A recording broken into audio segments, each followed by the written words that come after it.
Tunajifunza mambo mengi katika kanisa, tunajifunza mambo mengi katika madarasa, lakini haya mambo tunayojifunza yatakuwa hayana faida kwetu kama tukiwa wakaidi. Lakini yatakuwa na faida sana kama tukiondoa kiburi, tukaamua kuwa watekelezaji wa haya mambo ambayo tunafundishwa, itakuwa na faida kwetu. Lakini tukiwa na kiburi, mambo yote ambayo wanatufundisha watu wa Mungu tutayaona kuwa hayafai, tutaona kwamba ni fulani sio Mungu. Akifundisha mtumishi Haule pale utasema alifundisha ni Haule, sio Mungu. Lakini unasahau Haule wakati anafundisha alikuwa anasoma nini? Biblia. Kwa Mungu anaposema anasema kupitia watu wake. Na ndio maana hao watu wake wanapokuja kutujuza habari za Mungu, wanakuja na maandiko, wanakuja na Biblia ambaye ndio kiongozi wetu, ndio taa yetu, ndiye mwalimu wetu. Basi kwa kwenda kuanza somo letu la kiburi, tusome kitabu cha Misali. Tutasoma kitabu cha Misali sura ile ya 11. Kitabu cha Misali sura ya 11, tutasoma mstari wa 2. Kitabu cha Misali, aliyefika. Kitabu cha Misali sura ya 11 mstari wa 2. Neno la Mungu linasema,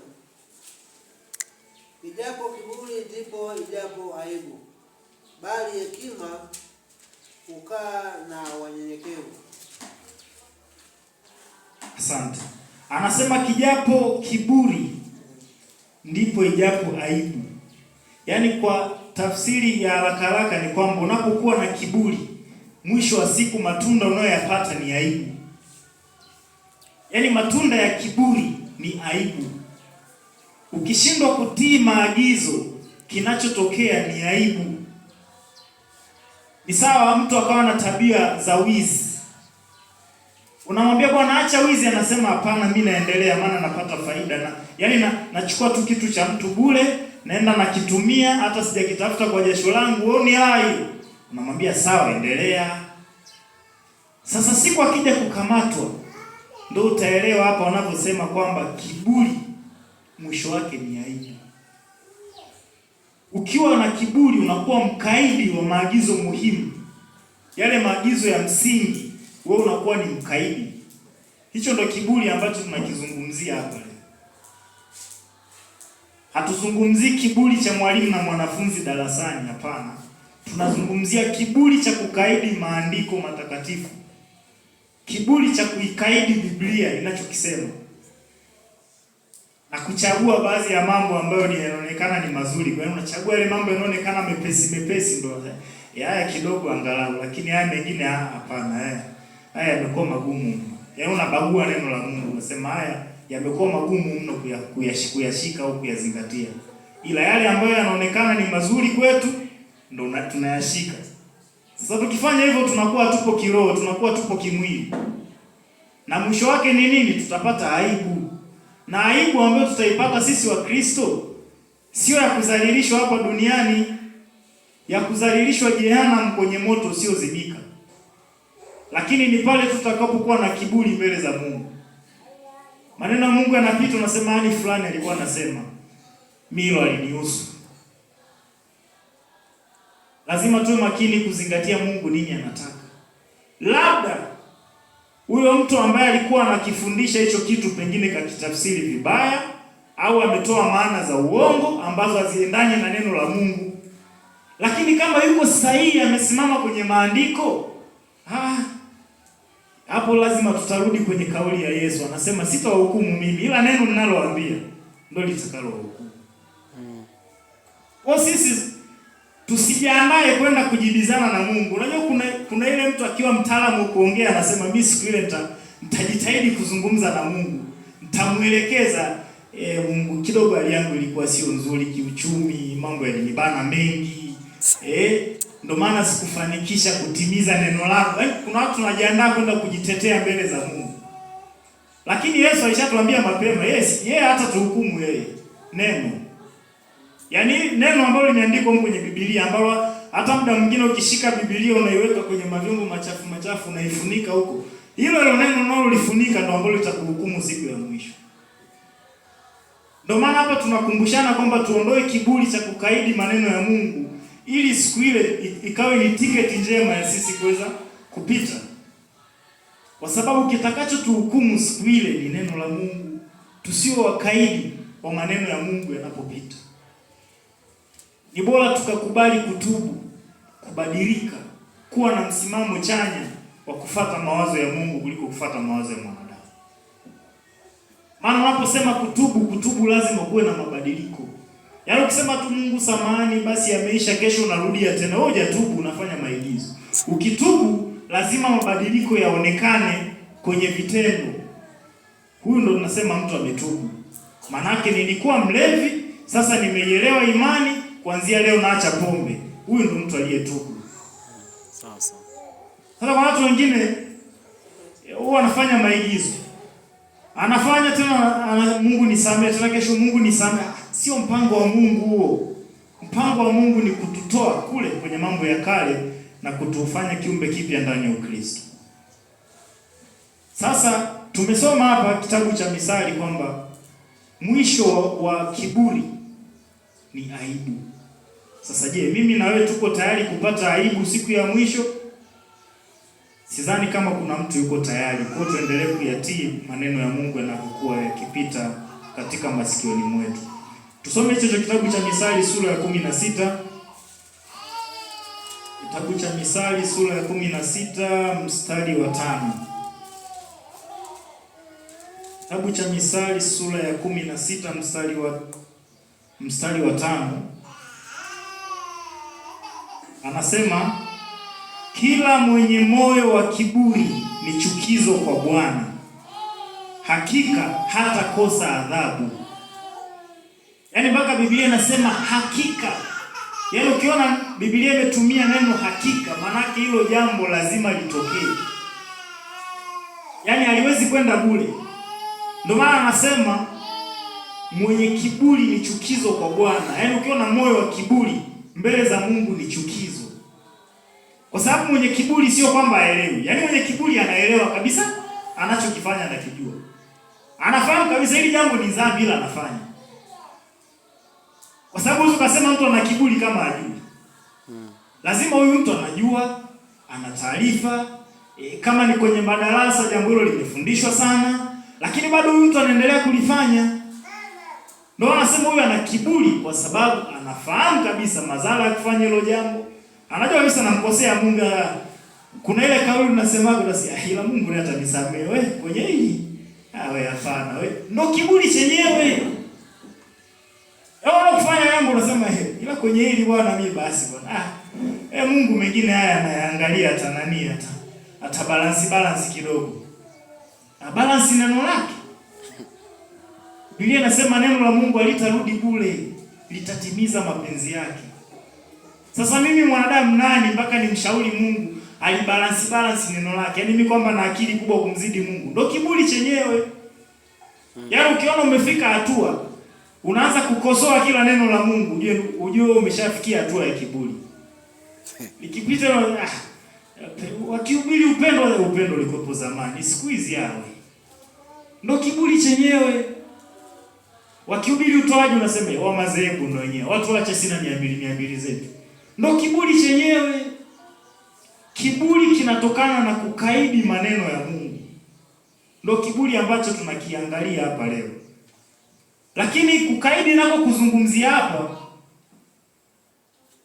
lazima ili umuite mtu huyu ana kiburi, hakikisha kwamba hilo jambo ambalo limefundishwa ni sahihi na kweli limeeleweka. Sizungumzi wale ambao wanatafsiri neno la Mungu vibaya afu wao kawakaidi. Sizungumzia hao. Sawa. Kuna watu wanafundisha neno la Mungu na wanatumia hii Biblia. Wanatumia hili neno. Lakini mafundisho yao hayaendani na uchaji wa Mungu, hayaendani na maana halisi ya neno la Mungu. Kuna watu wanafundisha kwamba ili wachawi wasikukabe, njoo uchukue maji ya upako afu mwage kwenye kona za nyumba. Sasa na wewe Mkristo kwenda kuchukua maji. Sasa je, tunapingana na ile kauli ya Yesu aliyesema nitawafanyia msaidizi wangu? ambaye ni Roho Mtakatifu atakaa kwetu. Roho Mtakatifu anaishi ndani yetu na kuchukua maji. Maana kile kitendo cha kwenda kuchukua maji ya upako sijui ili ujikinge na wachawi sijui na wazalimu na vitu gani, maana yake wewe unamwambia sasa Roho Mtakatifu ondoka na baki mimi na maji. Wakristo tumepewa zawadi kubwa sana na Mungu. Yaani kuishi na Roho Mtakatifu ndani yetu ni zawadi kubwa sana. Hata hao tunasema manabii wakubwa wa zamani hawakupewa hiyo bahati. Ndio maana Isaya akamtabiri Yesu Kristo, anasema huyo ataitwa Immanueli. Nini maana Immanueli? Manake Mungu pamoja nasi. Manake ni Mungu tunayeishi naye. Sio Mungu wa kwenda kumtafuta Ulaya. Sio Mungu wa kwenda kumtafuta Uarabuni. Ukiwa tu pale pale nyumbani kwako unamuita Mungu na anakusikia. Ni bahati ya kipekee sana. Wenzetu ilikuwa mpaka aende kwa nabii. Nabii asikilize mausia ya Mungu ndo aje kuambia nyie, sio nje hapa. Lakini sasa hizi mtu yeyote yule ana uwezo wa kuzungumza na Mungu. Ni bahati ya kipekee sana. Nasema tu Wakristo tunakuwa tutambui. Lakini itatujenga na kutusaidia kama tutaendelea kulitii neno la Mungu na kuliheshimu neno la Mungu. Lakini kama tutakuwa tunalikaidi, siku ya mwisho Mungu hata tuhukumu kwa kutumia vitabu vingine. Labda mwingine anaweza kafikiri kuna kitabu kingine kiko mbinguni kule. Ni hili neno ambalo tunafundishana hapa kila siku. Ndio ambalo litatuhukumu siku ya mwisho. Hakuna Biblia nyingine labda ambayo wanasoma Mungu na malaika. Ndio hii hapa. Ndio ambayo itatuhukumu siku ile ya mwisho. Anasema watatokea malaika, watawagawanya, watawaweka kando mbuzi, wataweka upande wa kushoto na kondoo wataweka upande wa kuume. Lakini utajuaje huyu ni kondoo na huyu ni mbuzi? Mbuzi lazima awe na kiburi. Usile mahindi ya watu wanakula.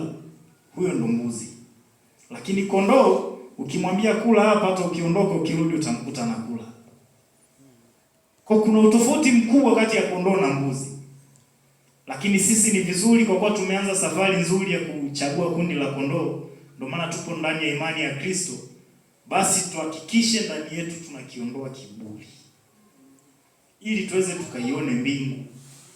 Kwa sababu lengo hatuje hapa kwa ajili ya kufanya maonyesho au wanionage na mimi nasali. Sio lengo hilo. Lengo ni kuitafuta mbingu. Hebu tusome kitabu cha Timotheo wa pili. Tusome kitabu cha Timotheo wa pili. Timotheo wa pili sura ya 3 na mstari wa 2. Alipata somo.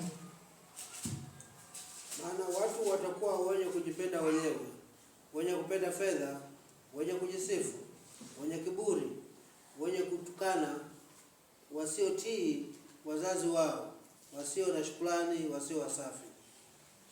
Asante.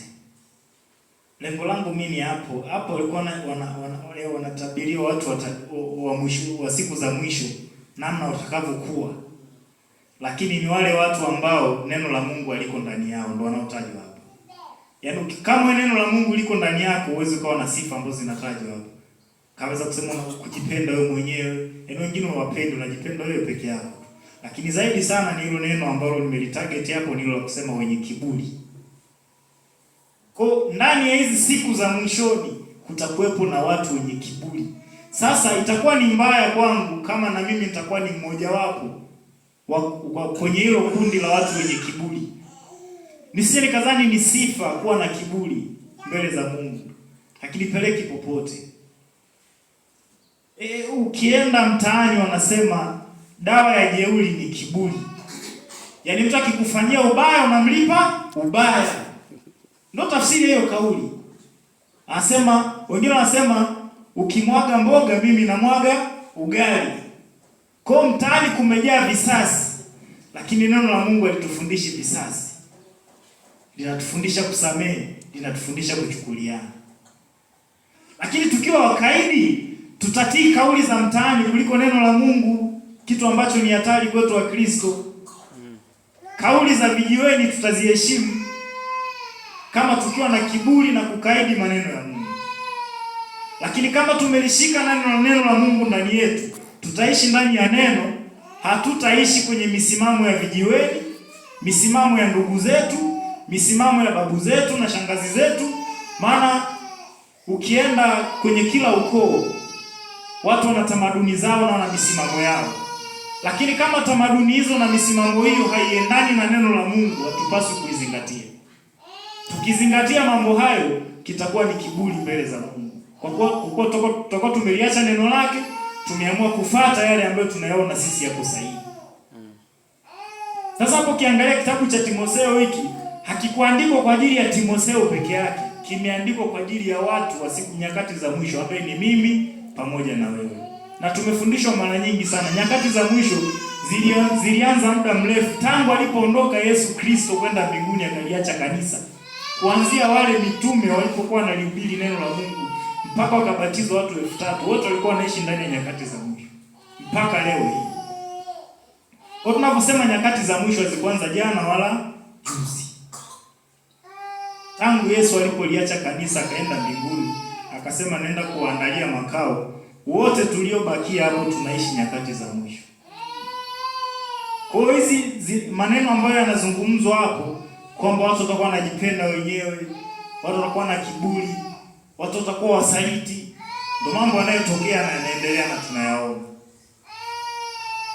Lakini sisi tukiepuke kiburi, tuendelee kuishi katika msimamo wa neno la Mungu ili tuweze kuiona ile mbingu ambayo Yesu Kristo alienda kutuandalia, sio ile mbingu ya Morogoro. Maana hata Morogoro unasikia kuna mbingu. Oh, inawezekana tukafika mbingu lakini ni ile ya Morogoro, sio ile ya mbinguni. Lakini kama tutakuwa na kiburi. Lakini kama ndani yetu tutakuwa na utii wa neno la Mungu, mbingu tutaiona, kwa maana Mungu sio muongo. Mpaka neno la Mungu linasema mdumu katika kuwaombea watakatifu walioko duniani. Unadhani ni wakina nani? Yaani Mungu sisi anatambua kama watakatifu. Sasa inakuwaje huyu mtakatifu anakuwa na kiburi tena? Ni mambo ya ajabu sana. Yaani Mungu anatambua sisi wanadamu kama watakatifu. Ndivyo anavyotambua Mungu. Ndio maana anasema tudumu katika kuwaombea watakatifu walioko duniani. Unadhani ni wakina nani? Ni mimi na wewe. Mungu anatutambua kama watakatifu. Sasa itakuwa ni mambo ya ajabu watakatifu tukawa na kiburi. Tafundisha neno la Mungu, nasema neno la Mungu hilo ni la fulani, mimi alinihusu. Itakuwa ni mambo ya aibu kwetu kama neno la Mungu linavyosema. Lakini pia tusome kitabu cha Isaya sura ya 2 mstari wa 12.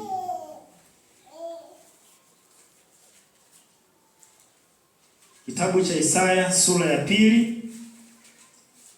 mstari wa 12. Soma kama umepata. Neno la Mungu linasema, kwa maana kutakuwa siku ya Bwana wa majeshi juu ya watu wote wenye kiburi na majivuno, na juu ya yote yaliyoinuka, nayo yatashushwa chini. Asante. Kutakuwa siku ya Bwana juu ya watu wote wenye kiburi na wenye majivuno.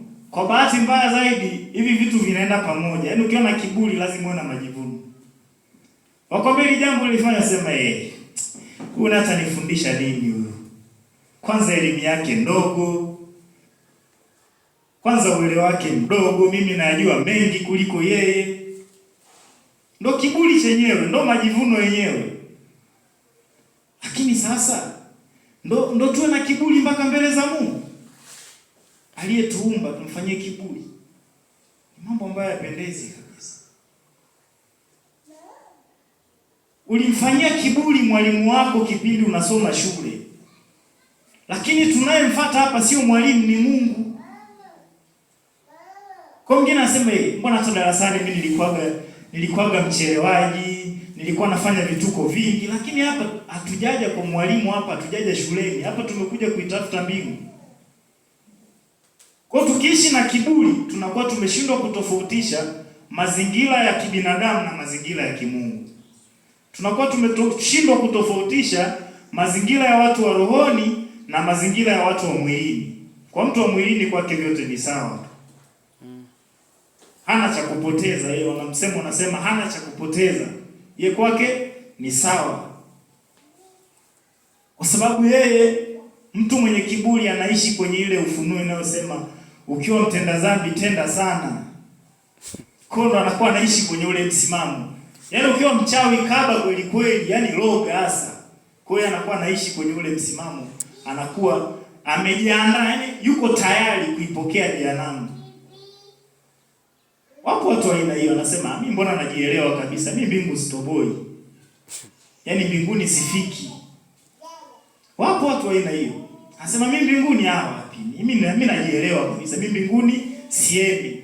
Lakini sasa ukiangalia neno la Mungu jinsi lilivyo na ukali kuhusu siku ya mwisho, inasema kila goti litapigwa. Kwa hata wale ambao wana kiburi saizi, wanaonekana ni majemedari, Mungu hawaogopi na kiburi chao, hawaogopi na hayo majivuno yao, jehanamu itawahusu, iko pale pale. Lakini hayo majivuno yanatokea ni kwa sababu hawajaona jehanamu yenyewe ikoje. Ndio maana neno la Mungu linasema kila goti litapigwa siku hiyo. Kwa hata wale ambao wana kiburi cha viwango, wana majivuno yaliyopitiliza, ni kwa sababu hawajui siku ya mwisho nini kitatokea. Lakini kama ungerudi kwenye neno la Mungu na kulitii na kulielewa, linasema siku ya mwisho inatisha mno, kwa sababu kila goti, kila ulimi utalikiri jina la Bwana wetu Yesu Kristo. Hata wanaosema Ukristo kitu gani, siku ile ya mwisho watakiri kwamba Yesu Kristo ndiye mwana wa Mungu. Sasa usisubiri kuja kukiri siku ya mwisho.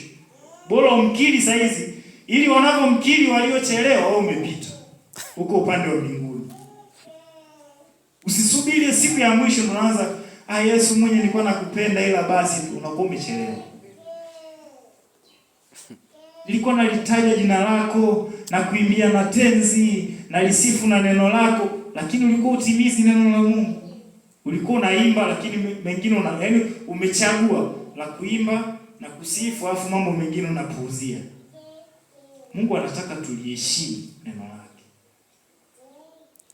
Kama wana wa Israeli walishindwa kutimiza zile amri 10, walishindwa kutimiza agano la kale, je, mimi na wewe tukishindwa kutimiza agano jipya lililoletwa na Yesu Kristo tutafika? Watu wazima waliingia wangapi jamani Kanaani? Wawili tu. Tunapata picha gani sisi kama Wakristo? Kwa wingi si hoja mbele za Mungu. Yaani tuko wengi lakini mmeamua kumsaliti Mungu. Mungu hana muda na nyie. Yaani wingi kwa Mungu sio hoja, ila umoja ndio hoja mbele za Mungu. Ndio maana hata Yesu alituhimiza tuwe na umoja. Sio wingi. Mnaweza mkawa wengi lakini mmetoka nje ya neno. Na ndio maana hata leo hii ukiangalia madhehebu yenye nguvu, wanajiita makanisa na japo ni madhehebu, wana nguvu kweli kweli. Lakini ukifuatilia mambo mengi ya Mungu anasema Biblia haiwezi kutimiza vyote, umeweka pembeni. Biblia haiwezi kutimiza vyote. Mambo mengine hayo atajua Mungu mwenyewe. Atajua Mungu katuandikia sisi.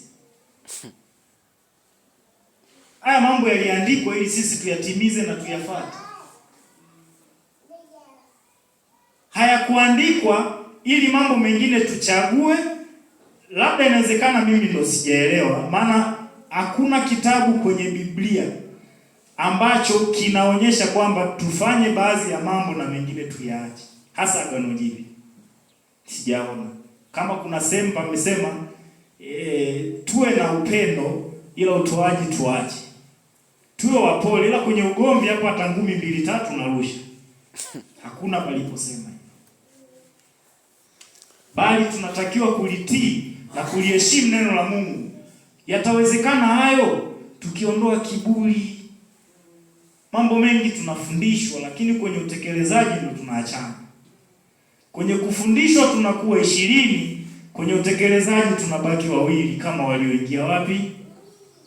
Kanaani. Lazima tuondoe kiburi ndani yetu. ili tukamwone Mungu. Ndio lengo. Yaani sionekane kukusanyika kwetu hapa tunakula na chakula cha pamoja ikawa ni bure kwetu. Kwa kila mmoja anakuwa na nafasi ya peke yake yeye na Mungu. Ndio nimesema Wakristo tumepewa bahati kubwa sana na Mungu, ila sema hatujui tu. Yaani sisi, wewe ukiwa peke yako tu, hata kama unasafiri labda kwenye basi na hilo basi washirikina walipanga lipate ajali, kupitia wewe unaweza kunusuru roho za watu wengi sana, kwa sababu wewe unaishi na Roho Mtakatifu ndani yako. Kwa hata wale wabaya wanapokuja wanakutana na utando na uzingiro, wanashindwa kupita na kufanya mambo yao. Kwa kupitia wewe unakuwa umeokoa na watu wengine. Kwa sababu ya Roho Mtakatifu ambaye unaishi naye ndani yako. Lakini yote haya Mungu atayafanya kwetu kama tukiondoa kiburi. Ndio maana tumesoma kwenye Misali kule kwamba kiburi ni chukizo mbele za Bwana. Yaani Mungu anachukia sana watu ambao wanakuwa na kiburi. Maana unapofundishwa jambo ulielewe, kinachofuata ni utekelezaji. Ukisema nimeelewa afu usitekeleze, panakuwa na mashaka kama umeelewa kweli. Hata mwalimu mkimwambia tunaelewa afu kija mtihani mnafeli, hapa wananielewa kweli au njaa zinakuwa zimewauma nataka wawe nyumbani. Sasa bahati nzuri kanisa la Kristo tuna madarasa. Yaani hilo jambo la kipekee. Yaani sehemu nyingine uruhusiwi kuongea. Kwanza wewe unaongea unaanzia wapi? Wanasema umeanza kukaidi. Umeanza usaliti. Yaani ukileta neno ambalo liko nje na misimamo yao ya ibada na taratibu zao, wanasema umeanza nini? Usaliti. Lakini sisi tuna bahati ya madarasa, walimu wanajitahidi kufundisha maneno ya Mungu. Lakini pia tuna vipindi vingi sana ambavyo unaweza ukajengeka na ukaimarika. Kwa ufupi, kanisa la Kristo limesimama katika kutetea haki ya neno la Mungu. Sio nje. Sasa kazi inabaki kwangu mimi mmoja mmoja. Je, nayatekeleza au nayadharau? Kama nayatekeleza, basi niendelee kuongeza bidii ili siku ile ya mwisho anapokuja yule malaika kugawanya kundi la kondoo na mbuzi, kama Biblia inavyosema malaika ndo atafanya hiyo kazi. Sio Yesu tena. Yesu alishakataa, mimi sitahukumu mtu. Ila neno naloambia ndio litafanya nini? Kwa kazi yao malaika ni kuangalia tu, kwenye upendo 0 kushoto. Upole 0 kushoto. Huyo upendo safi, utoaji safi, kukusanyika safi. Bwana kwa watakatifu kule alikowaandalia Yesu Kristo. Ndivyo itakapokuwa siku ya mwisho. Kwa hakuna nafasi ya kujitetea. Yaani kujitetea kwetu sisi wa Kristo ni saizi kuliishi neno la Mungu na kulitii. Ni bora tukaonekana watu wa ajabu kujitoa sana kwenye kazi ya Mungu kuliko tukataka sifa kwenye mataifa na watu wa dunia, alafu kazi ya Mungu tukaiweka pembeni. Ni hasara kwetu. Lakini ni bora tukaonekana maskini wa mwisho kwenye hii dunia, bora kabisa. Yaani bora watu wakasema wale inawezekana wamechanganyikiwa kidogo, wale sio hivi. Ni bora acha waseme tu. Lakini ikiwa tunalitii neno la Mungu na tumeweka kiburi pembeni, mbingu ile pale, mbingu tunaiona. Biblia sio ya uongo. Biblia ni neno la Mungu. Biblia ni ndio kweli. Unasema kweli maana yake ni neno la Mungu. Pumzi ya Mungu iko humu. Sasa ni jambo la ajabu kama mimi Mkristo nitaidharau pumzi ya Mungu. Tusome Yuda anatuambia nini? Kitabu cha Yuda kina sura moja tu.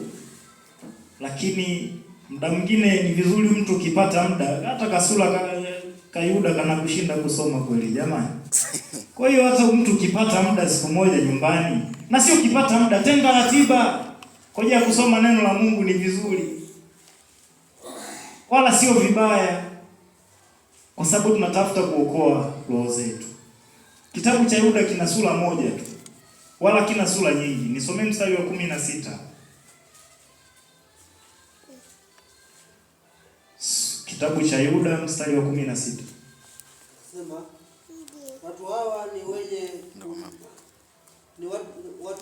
kunung'unika, wenye kulalamika, waendao kwa tamaa zao, na vinywa vyao vyanena maneno makuu mno ya kiburi,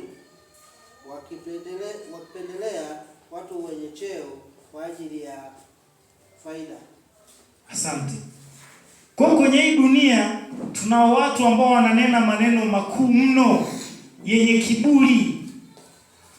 Wanajivunia uhai walionao, wanajivunia akili walizonazo.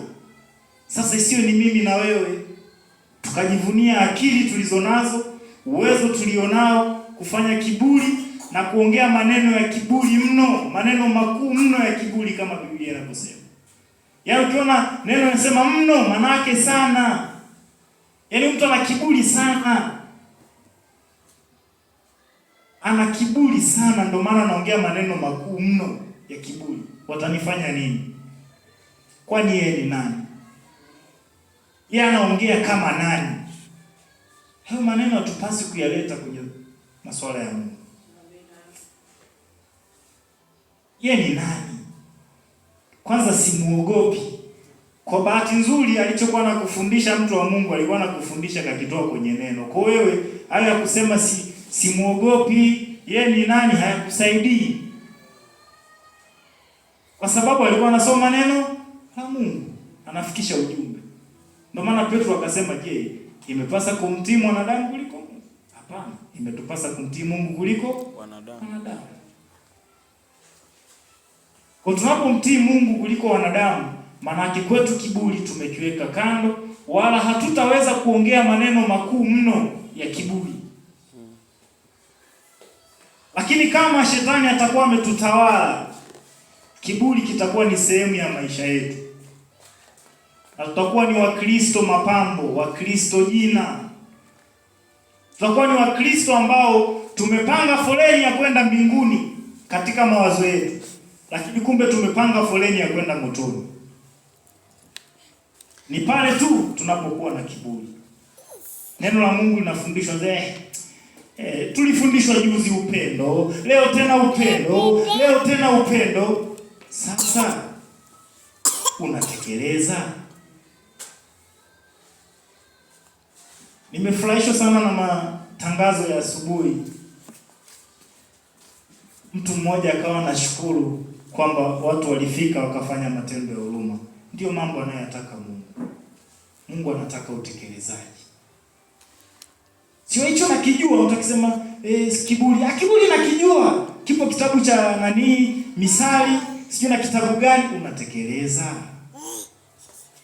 Kwa Mungu sio hoja kushika kifungu. Kwa Mungu hoja kutekeleza neno lake. Ndio maana akasema msiwe tu wasikiaji wa neno, bali muwe wasikiaji na watendaji wa neno. Kwa itakuwa ni hatari kwangu kama mtaliona neno la Mungu kama ni kitu cha ziada kwenye maisha yangu. Na kwa bahati mbaya zaidi ukiliona neno la Mungu kuwa ni la ziada kwenye maisha yako, linaanza kutoa matunda halisi ya maisha yako kwa ujumla. Na ukiliweka neno la Mungu kuwa ni kipaumbele, linaanza kutoa matunda yanayoonekana kupitia watu waliokuzunguka. Kama yule Msamaria wa kipindi kile alionekana aliokuwa wengi kwa matendo yake, je, mimi na wewe? Kwa Mungu anataka vitu vinavyoonekana. Sio na kupenda ya mdomo. Unampenda Mungu lazima uonyeshe nidhamu kwake, lazima uonyeshe utii. Hiyo nakupenda kwa mdomo, mbona tunao wengi tu tunakufanya makazi huko. Anasema Mungu bwana ndio kila kitu. Ukimuuliza mara ya mwisho ulisali lini, utasikia wakati namaliza Sunday school sijui. Kipindi hicho mdogo ndo niliendaga mara ya mwisho ibadani. Kila anakwambia Mungu ndo kila kitu, Mungu ndo muumbaji, Mungu ndo mkuu, lakini unamheshimu, unamtii. Kwa shida sio tu kujua kwamba Mungu yupo. Wanaoamini kwamba Mungu yupo wako wengi tu. Hao wanaosema walevi wanatembea na yumba, wanaamini ukisema tu masuala ya Mungu, Mungu yupo bwana. Yeye ndio muumbaji. Lakini haishi ndani ya neno lake. Amekaidi. Nini kinamzuia? Kiburi. Sababu kama kiburi unakuwa mkaidi, yaani unajua kabisa Mungu yupo aliyosema. Wengine wanasema potelea mbali itakavyokuwa na iwe. Wewe ukisoma neno linasema kila goti litapigwa. Anasema Biblia inasema watu watalia na kusaga meno. Haiongei uongo. Kwa hata yule ambaye anaongea maneno makuu mno ya kiburi saizi ni kwa sababu pengine amefungwa fikra na shetani isimzukie nuru ya Injili, akaamini uovu kwamba ndio njia yake, lakini asione tabu iliyoko mbele yake. Sasa mimi na wewe ambaye Mungu ametufungua, ndio maana tuko mahali hapa, tuweke pembeni kiburi. Kiburi ni kibaya. Kiburi ni kibaya. Kiburi kina madhara. Kina madhara kwenye maisha ya kawaida unaoishi na jamii, lakini kina madhara makubwa zaidi mbele ya Mwenyezi Mungu, hasa pale tunaposhindwa kumheshimu na kumtii. Lakini kipo kiburi kibaya kuliko vyote, kinapatikana katika kitabu cha Yohana. Hebu tusome. Some kitabu cha Yohana wa kwanza. Kitabu cha Yohana wa kwanza sura ya 2. Kitabu cha Yohana wa kwanza sura ya 2 tusome mstari wa 16. So, anasema maana kila kilicho duniani, yaani tamaa ya mwili na tamaa ya macho na kiburi cha uzima, havitokani na Baba, bali vyatokana na dunia. Hichi kinaitwa kiburi cha uzima. Yaani najivunia jinsi nilivyo. Mbona saizi siumwi, naendaga kusali nikiwa naumwa. Je, waliokufa kwa ajali? Nao lini walienda kanisani kwenda kutubu? Lini? Kiburi cha uzima, tusipokuwa makini na neno la Mungu, kitatupeleka motoni. Kiburi cha uzima, ukijitazama saizi huumwi, uko safi, Mungu amekuzingira, anakulinda, bado unarudi kumfanyia kiburi. Kiburi ni hatari sana kwa maisha ya Mkristo. Kiburi ni hatari hata ndani ya ndoa zetu. Ukiwa mheshimiani, mnafanyana kiburi, haise ndoa inakuwa ngumu sana. Sana. Wengine wanasema nilijichanganya. Kwa sababu ya nini? Kiburi. Kiburi kikitawala katikati ya maisha yenu, hata katika jamii, mambo yanakuwa ni magumu kweli kweli. Lakini tukiongozwa na hofu ya Mungu, hakuna linaloshindikana. Tukiongozwa na hofu ya Mungu, tutapata thawabu ile ambayo Mungu amewaahidia watakatifu. Na ndio kitu ambacho inatakiwa tukiwaze sana. Tuiwaze mbingu, tusimwaze mtu. Tuwaze kwamba ikimpendeza Mungu wanailemi wote siku ile ya mwisho tukaonane kwa Baba yetu kule mbinguni. Hayo ndio mapenzi. Asante sana. Mungu awabariki.